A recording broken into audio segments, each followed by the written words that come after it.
So what I'd like to do now is show you some of these things in practice, and I've got 4 examples. In each I just want to talk a little bit about the model and a little bit about the results, but not so much about the bits in between. And these are all examples that I've done or students of mine have done, and I've picked those because I guess I'm familiar with them. This is predicting wheat in wheat production in a shire of Western Australia, and what we've got is we've got an equation for area, an equation for yield, and typically rather than an equation for output itself, which is defined as the product of area and yield. And typically we model these two things separately because area sown to wheat is an economic decision, presumably of farmers, based on prices and various other things, and yield is more a function of the particular season, how much it's rained, whether there's been any pest problems and that kind of thing. And so we can model these two things separately, and if you do, you can do so in a seemingly unrelated regression context. You may question whether you'd expect correlation to exist between these errors, and you probably wouldn't actually. So you may, even although I did these in a seemingly unrelated regression framework, you may want to do this for the case where the correlation is 0. But this has got a few interesting characteristics here. The equations are linear. I'm going to put on some mild inequality constraints based on the variables we've got. I'm going to use the Gibbs sampler, and what we're interested in the end is in nonlinear functions of predictions.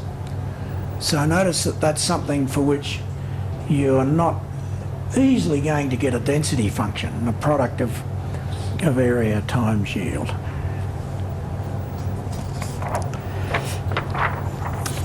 However, we can get conditional moments for output. So if you look up results on the product of 2 normally distributed random variables, you'll find that the expected value of output is the product of the 2 expectations plus a covariance term, and the variance of the output conditional on beta and sigma is this term. So these little sigmas here are elements of the big sigma. And as I've noted here, if we've drawn beta and sigma using the Gibbs sampler, we can average these expressions based on the draws for beta and sigma. What are the variables in these equations?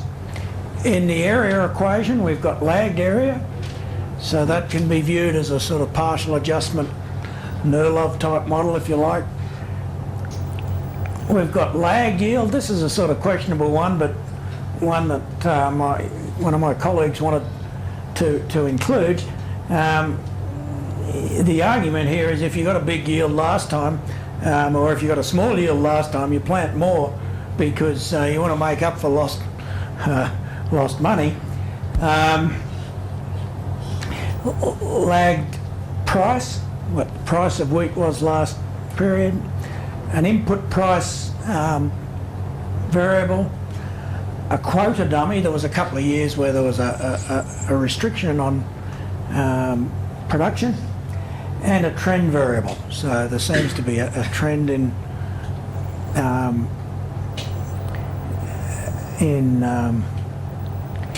area sown, and for a rainfall variable, rainfall at sowing time, with a linear term and a quadratic term. And we expressed the rainfall variable relative to its sample mean, and we did that so that the derivative of area with respect to rainfall evaluated at the sample mean would be just a function of parameters only. So this derivative, if it is equal to this time, or this second term times rainfall, but if we evaluated it at the sample mean and things are expressed relative to the sample mean, then this is a function of parameters only, and if we want the response to rainfall to be positive, we want this derivative to be positive, then we can include this inequality constraint. Now the yield equation is, except for a trend, for new varieties, that kind of thing, this yield equation is a function of just 3 rainfall periods, and the same kind of argument holds for each of those rainfall periods.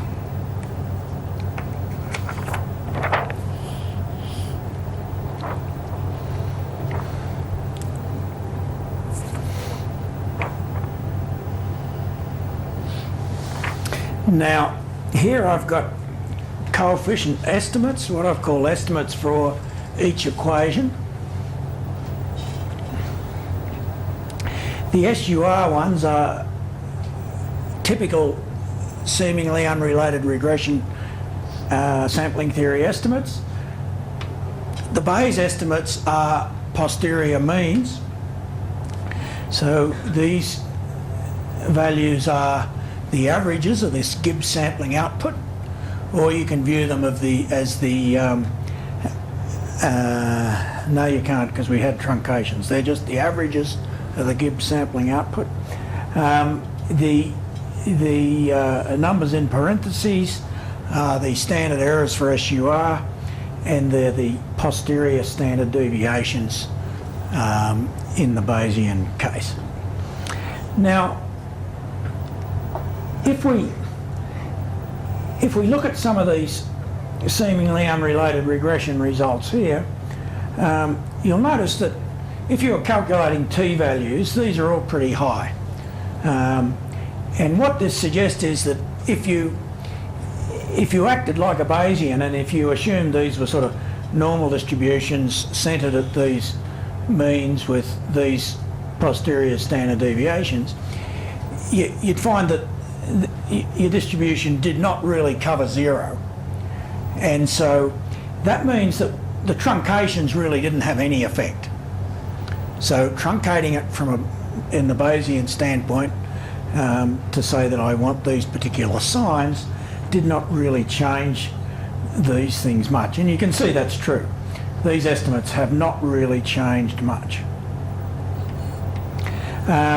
What has happened though is that the posterior standard deviation, I'll leave rainfall in a minute because things did change a little bit there. What has happened is the posterior standard deviations are all bigger than the standard errors. What does that mean? Now, let me just finish my sentence. There could be a temptation here to say seemingly unrelated regression sampling theory is better than Bayes. But what it really means is that when you do a seemingly unrelated regression in the sampling theory way, you're not really taking into account the uncertainty in estimation of sigma.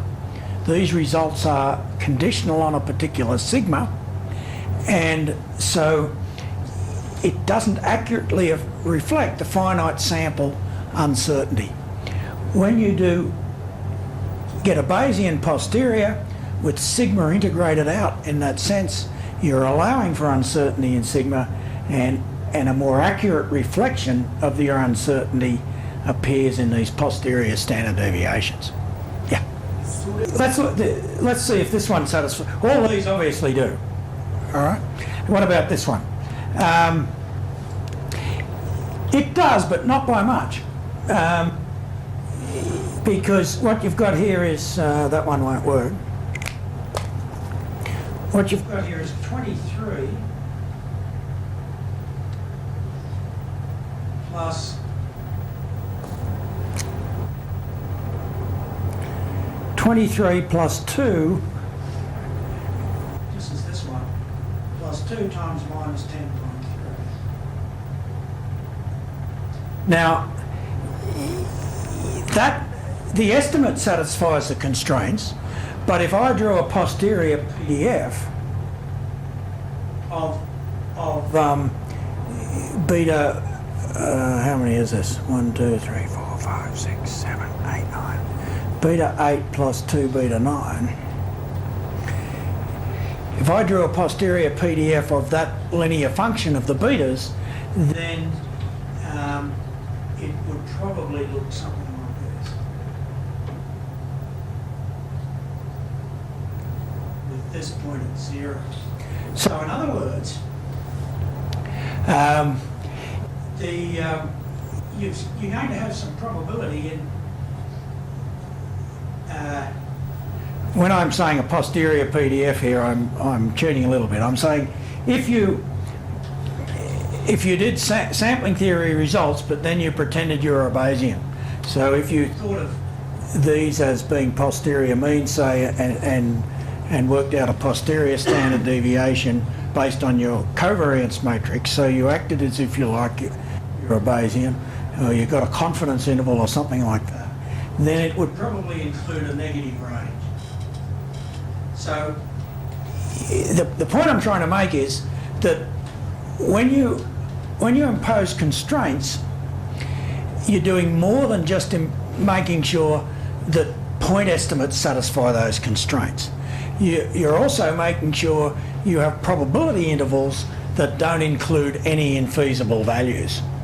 And so even although you may have everything satisfying the constraints at the point estimates, there can be regions of probability where the constraints aren't satisfied, and that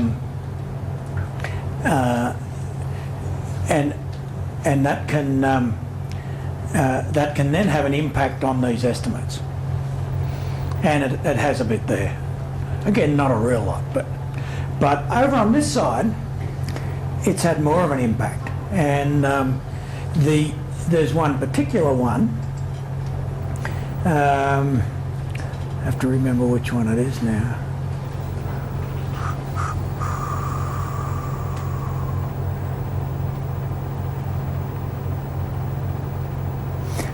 This one here, again, I don't think it's going to be violated at the point estimates.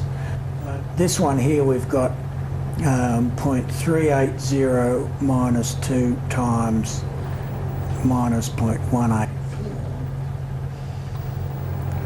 Sorry, don't want 2 minuses. Which again is positive, but when you think about the standard errors here, I don't have any covariance term there, but I think that would certainly be have a large area of probability where the constraint's not satisfied. So in this yield equation, I think the inequality restrictions did have some kind of impact. You can see on the coefficient estimates.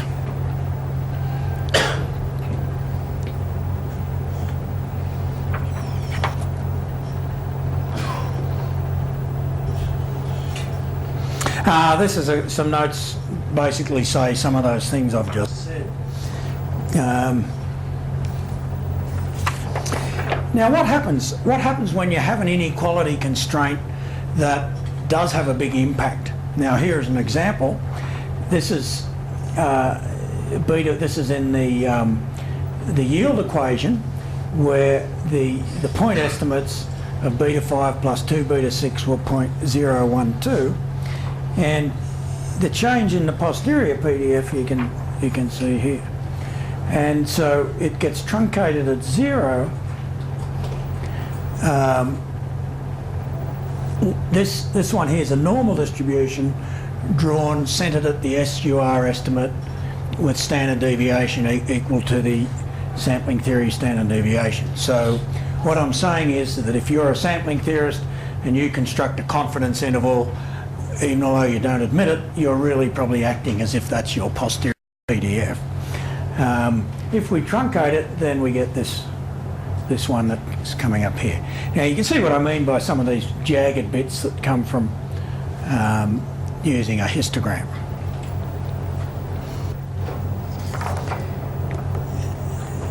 Now here's some predictive PDFs for output, and when we did this, we did 3 different predictive PDFs. We did the one I was just, I haven't talked much about how I got that, but to get the predictive PDFs, for each pair of beta and sigma that was generated, we generated an area, and we generated a yield, and we generated the product of those. And then we had observations on the product, and so we can get predictive PDFs on that product. And this one in the middle, the most dispersed one of these 3 PDFs, represents that one. And that's the one I'm sort of saying we're allowing for uncertainty in the error in beta and in sigma. Now, if you look at some of the sampling theory literature on prediction, you'll generally find that there are sort of different ways it's approached.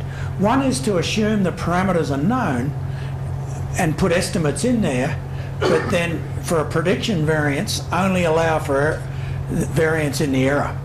And that's the typical time series kind of approach, Box-Jenkins kind of approach. If when you work out the variance of a prediction, textbook style in a Riemann model, then the variance expressions for the variance in your textbook only include error variance. Then there's an approach where a sort of standard linear model predictive approach, where if you've got a generalised least squares prediction, say, you might take into account the error in estimating beta and get a variance that's attributable to your estimate of beta and your error, but not your covariance matrix. And so what I did here is I looked at 3 predictors that took into account these different levels of uncertainty. And the first one here is the one, if you don't take into account uncertainty in beta and sigma, you just assumed your estimates of those values are known with certainty, you get that predictive PDF. Then if you say, well, I'll allow for error in estimating beta, you get this one. And then the third one is the one I was suggesting. The others are smooth and this is jagged because the others I could draw by averaging conditional densities. And if you draw them by averaging conditional densities, then you get smooth curves typically. But if you have to use the raw output, then they're a little bit more jagged. So that's that example.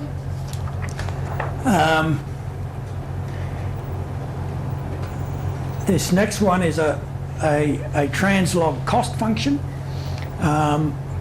with a cost function and some share equations.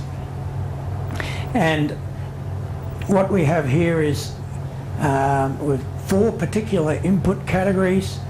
The WIs are the input prices, C is cost, Q is output, and T is a time trend, and we have shares. This is a share is the price of the input times the quantity of the input relative to cost, total cost. And this is a common way of estimating a production technology, is to combine the cost function with the share equations and estimate it as a seemingly unrelated regression. Now what have we got here? Some of the characteristics we've got linear equations, equality restrictions, cross equation restrictions. They're the same betas here as they are here. we might want inequality restrictions for concavity and monotonicity. And because of those fairly severe inequality restrictions, we're using the metropolis algorithm, and also we're interested in not the betas and so on themselves, but more nonlinear functions of those. Now, you can ensure that in a sampling theory framework, you can ensure that inequality restrictions like concavity are imposed by setting up a matrix and factorising it using a Cholesky decomposition and estimating it based on the new parameters. However, when you do that, what you do is you get a boundary solution and you lose these quadratic terms. And so what tends to happen is you impose these restrictions globally, but at the same time destroy the flexibility properties of your cost function, what's meant to be a flexible functional form. A way you can get around that in a Bayesian approach is you can impose these not globally but locally at a number of points in your data, and that's what we did. We imposed this at about at 23 points, which were the averages for each year for these observations.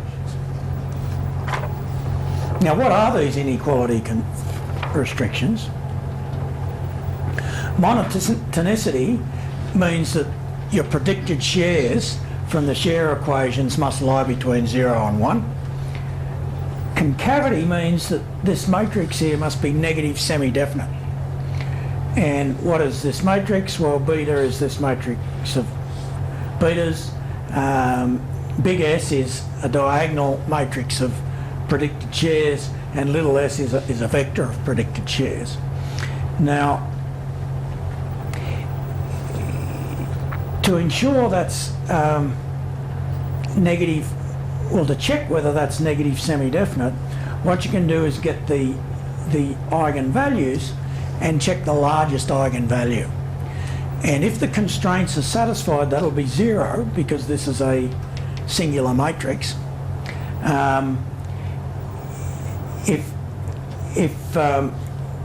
it's positive, then that means that the restriction's doesn't hold, and that means your posterior will have a 0 value at that point.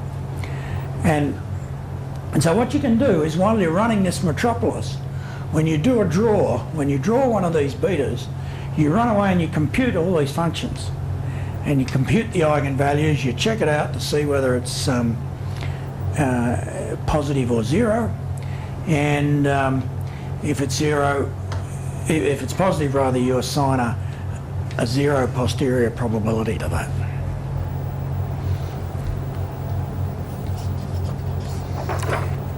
Now, having done that, then the functions we're interested in, or could be interested in, elasticities of substitution and input demand elasticities that are these functions of the parameters.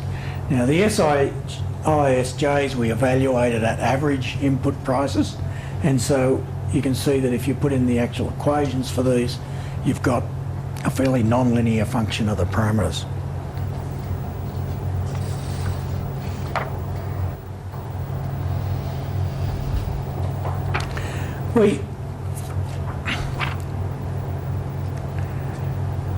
It's hard to get much out of big tables, but I've got two lots of results here. One is the unconstrained estimates. Well, first of all, these are posterior means and posterior standard deviations. So notice they're for the input price elasticity, so these are for these non-linear functions. So even although we've got all these complications that goes straight through in the Bayesian framework to get posterior means and standard deviations of these nonlinear functions. And we've got two cases here. These ones we didn't impose the constraints, and that was the Gibbs sampling output. With the inequality constraints we used the Metropolis Hastings.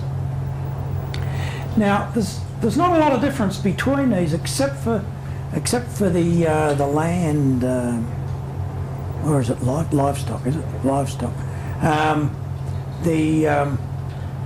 Try and figure it out here. There's been a change of sign here, and also here. So the cross price and this one has changed a fair bit. So there was a fair bit of change with respect to the livestock input, but not really the others from the imposition of the constraints.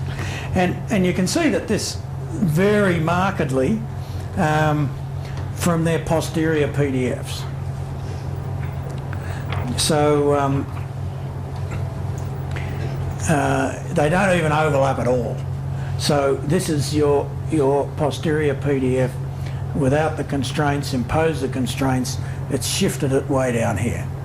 And in a sense, I think that has happened because of forcing this matrix to be negative definite, negative semi-definite. And this is one of the cross-price elasticities, same kind of thing.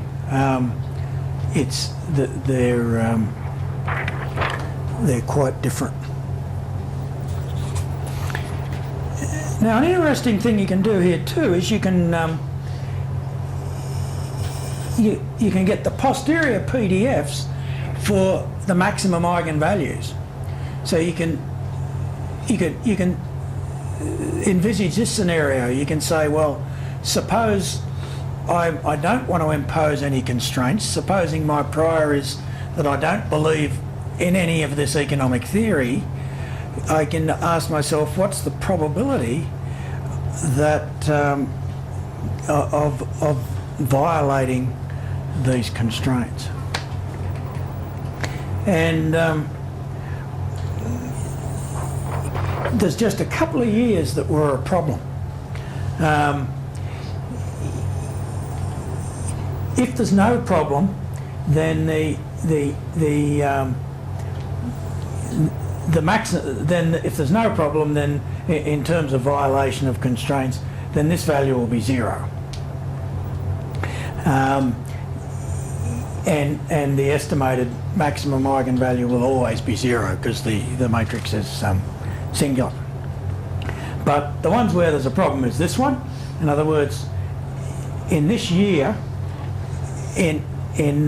for every draw using the Gibbs sampler, this constraint was violated. Or the concavity constraint was violated at this point, I should say. Here it was violated not, a bit over 2% of the time, not much. And here 28% of the time, that's getting up there, and here nearly all the time. And there were a couple of other ones here, a couple of other points here where it was also a problem. Now the point I want to get across here is that not so much of whether these particular years might not fit the function very well or something like that, but the fact that you can get out this kind of information in a very nice form.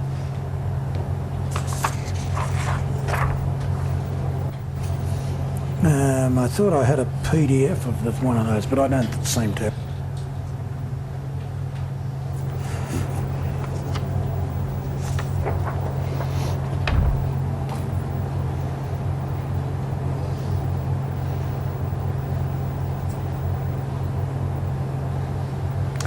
Now, this is a linear expenditure system with demographic factors, and it's what's obtained after substituting in a general expression for M0, for a sort of household size deflator, if you like, or a general scale. But anyway, let me just point out what these different things are. These are proportion of expenditure on a particular commodity. XT is total expenditure. M1T is an equivalence scale for commodity 1 and household T. M2 an equivalence scale for commodity 2 and household T. And these equivalent scales are going to depend on the number of children and adults in the household.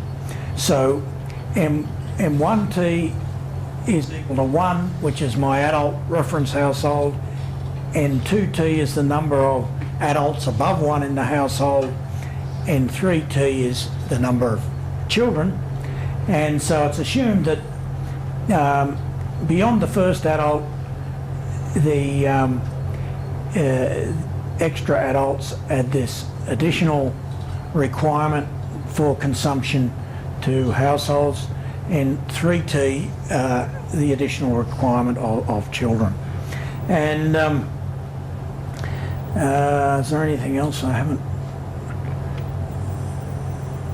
Without going into where all these sort of, well, you can see this is a sort of supernumerary income kind of concept. XT total expenditure, and these are like subsistence quantities that you need that depend on your household,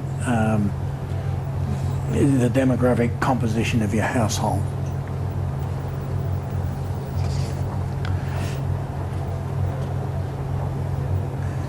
Now there's only 3 commodities in this, which is a pretty small system, and we omit the third one because the information it can be obtained from the other 2. Now, what have we got here? These are very non-linear equations. Right, so there's not these coefficients occur very non-linearly, particularly when you recognise that these m's also depend on coefficients and so on.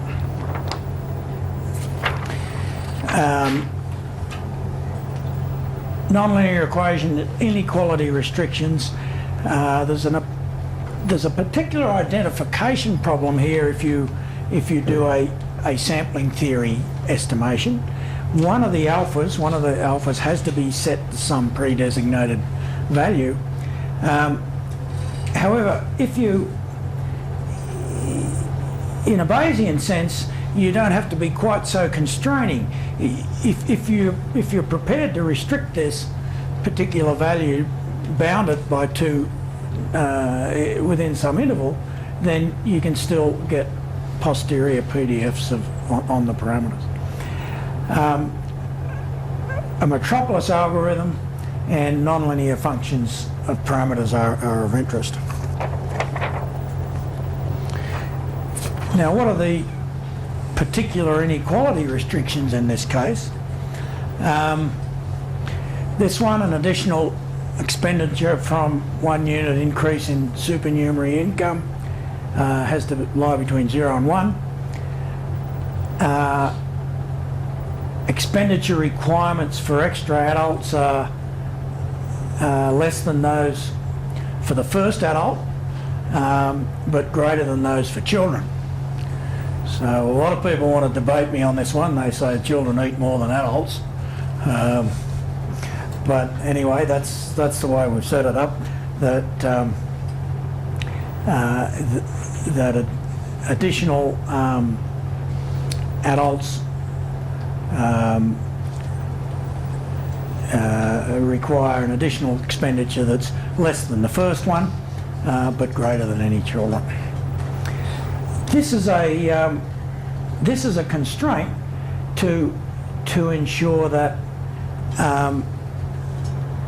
your coefficient estimates aren't such that your estimate of subsistence expenditure is bigger than the smallest expenditure in your sample. So in other words, if you're estimating subsistence expenditure and if people are subsisting, they have to be alive, then you need this constraint that every data point in your sample should be such that it exceeds subsistence expenditure, and that constraint is designed to do that.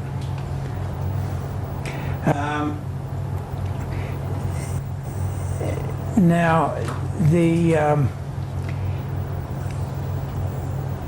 what I did here too is there was three categories of food. I forget what these things were now. I think there was one category was food, the other one was clothing and housing and so on. I think one I call other necessities, and then the other category defined as non-necessities. Now, the elasticities of demand in this example depend on the signs of the alphas, and so I insisted these ones should be inelastic, which meant positive alphas, and insisted that alpha 3 be negative, which meant elastic. Now, what are we interested in? Well, we're interested in some of these gammas, some of these equivalent deltas rather, some of these equivalent scales. This general household, general scale or household size, the value you deflate a particular household by to make all households equivalent. This is the value that in an economic sense, this is the value of income that makes the two indirect utility functions the same, and this is the thing that I'd substituted into the equations that made them look nasty from the beginning. And elasticities are these terrible expressions, so if you want to evaluate elasticities, these are very nonlinear functions of the parameters, particularly when you remember what the m's are equal to as well.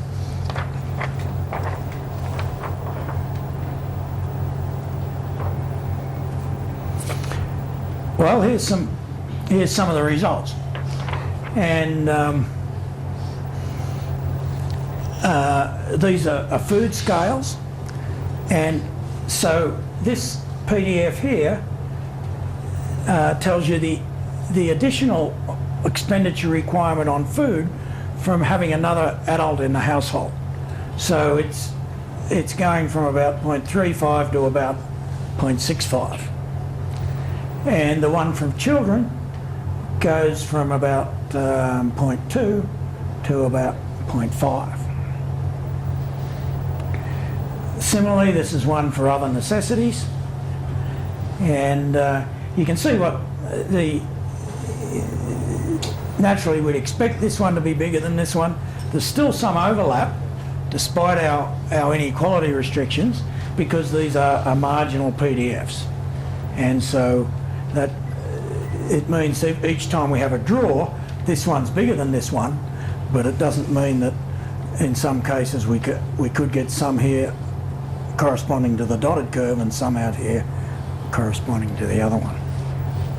So you can have these overlap but still have a probability of 0 that this one's bigger than that.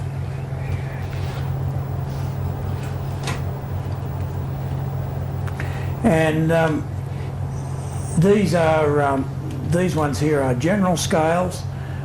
This one is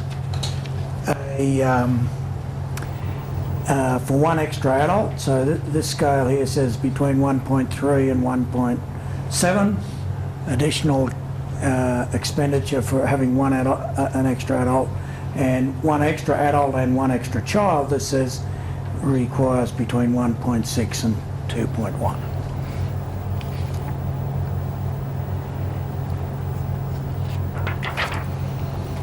And I think I'm going to time this one okay. So this is my last example. This is more than just an ordinary seemingly unrelated regression example. What we have here is we've got a lot of zeros in the data, and we want to think of a way of handling these zeros. Now, the data is collected by going to people and saying, what did you spend on this commodity in the last week? And they might say, nothing. Now that doesn't mean they don't consume that quantity, that just means they didn't buy any in the last week. And so there's not a correspondence here between consumption and expenditure. And so you have to include in the model these probabilities of purchasing in the given week. And you have to scale up or scale down, I suppose, if the positive quantities depending on the frequency of purchase. And you can do this by introducing these latent variables. Now I'm not including any equations in this because it all gets a bit complicated, and there's a reference there.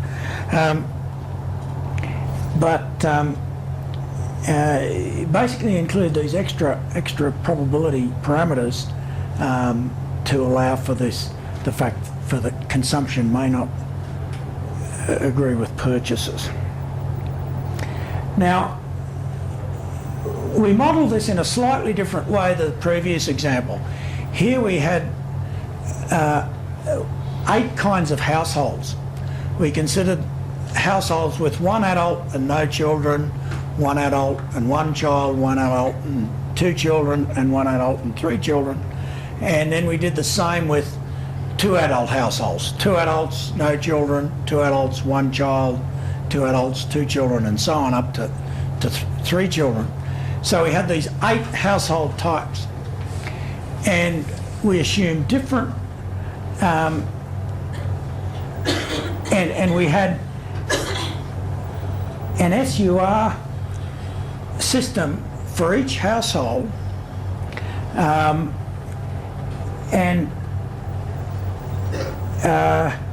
the SUR system for each household had a number of equations for each commodity, but then there were different parameters, or there was a different intercept term depending on the household type, but a common slope parameter.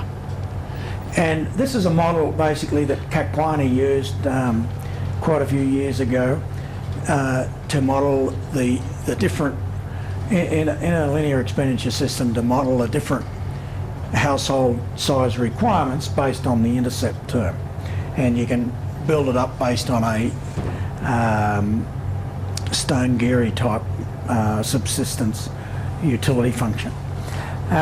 So there are the 3 dimensions in this. You have a whole system of, you have one seemingly unrelated system for each household type, but these seemingly unrelated systems are bound together by a common slope parameter, and also, but they're allowed to have different covariance matrices, different intercepts, and different probabilities of frequency of purchase.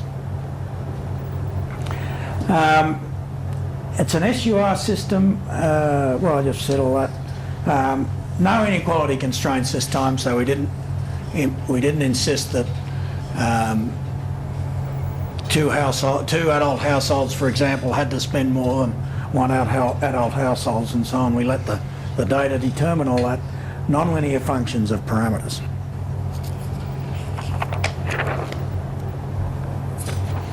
Here's some posterior densities for food scales, and these came out quite neatly. This one here, 1 refers to the first number here refers to the number of adults, the second number refers to the number of children. So this very spiked one here is the number of households with one adult and no children. And basically this is estimated very accurately because there are a lot of households like this. So there are a lot of one adult, no children households. On the other hand, there's very few households with one adult and 3 children. And so the food scale for that was estimated fairly inaccurate. And, well, I shouldn't say inaccurately, but with low precision. The reference household here too, I forgot to mention, is 2 adults and no children.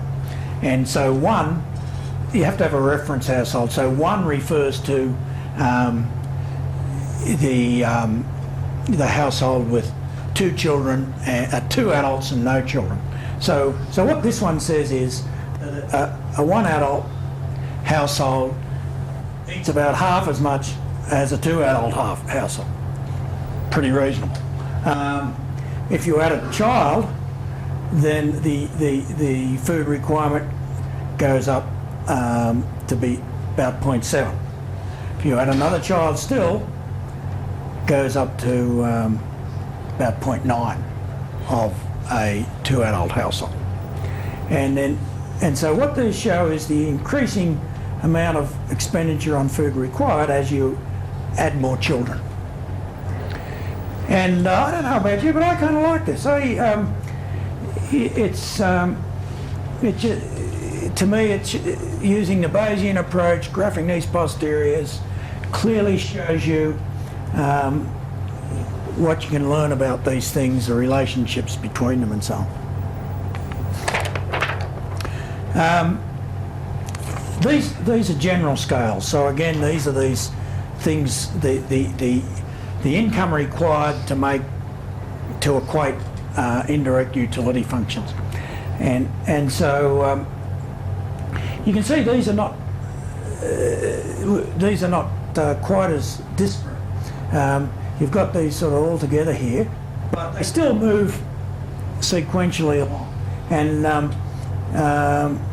the amount of money needed for a 1 adult household compared to 2 adults is about 0.55 here. Add a child, you need a bit more. Add 2 children, you need a bit more, and so on. And you've got the 2 adult households all up this end here. Then this one too I thought was interesting. These are the probabilities that you purchased during the sample week. So these refer to your frequency of purchase. And I chose clothing here because it came out quite nicely.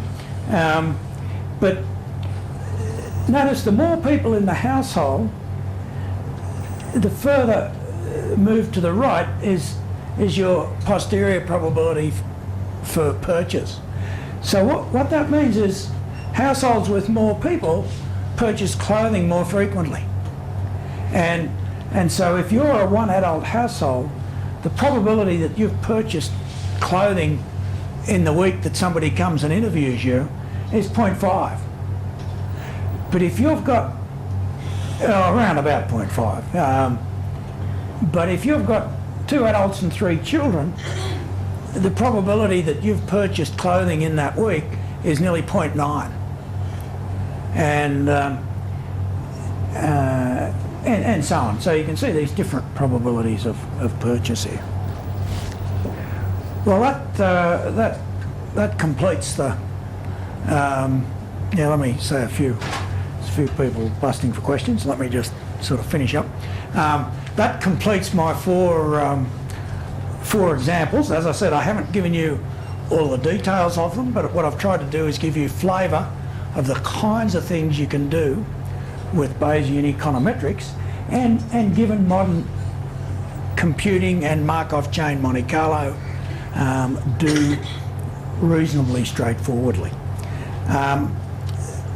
I don't have a transparency with the references for these articles, but they will be in the handout that you get.